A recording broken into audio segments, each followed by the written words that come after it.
সব কটা ফুল যদি ছিঁড়ে নেয় তারা, জামাত বিএনপির একটা চাল হতে পারে।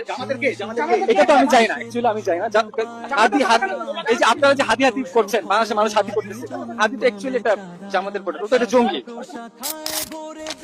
সাইদি সাহেবকে লক্ষ লক্ষ মানুষ ভালো শুধু বাসে না, তার জন্য জীবন দিতে প্রস্তুত। সেই সাইদি সাহেবের রায়ের যে প্রতিক্রিয়া হয়েছে, বেগম জিয়া তার পক্ষে দাঁড়িয়েছেন। এই জন্য বেগম জিয়া কি জামাত হইতে হয়েছে, আমাকে জামাত হইতে হবে, এই ফ্রেমিং কি আমরা চ্যালেঞ্জ করে দাঁড়িয়েছি। আমরা সব ফ্রেমিং মানিও না, সবকে পাত্তাও দিই। তো যদি সাইদি সাহেবের পক্ষে কথা বলতে গিয়ে আমার জামাত হইতে হয়, যদি বেগম জিয়ার পক্ষে কথা বলতে বলতে আমার বিএনপি হইতে হয়, সো হট হয়েছি তো তোর কি? আমার এই ট্যাগ না দিলেই হয়েছে, এইটা না বললেই হয়েছে যে আমি ভারতের সেবাদাস।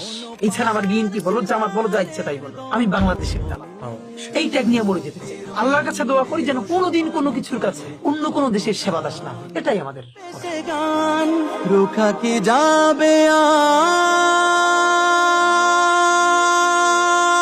বসন্ত কি আর রুখে দেয়া যায়? কোন পাষাণ সীমারের দম্ভ গলে, মুক্তির মন্দির সোপান তলে কত প্রাণ হলো বলিদান, লেখায় আছে অশ্রু জলে।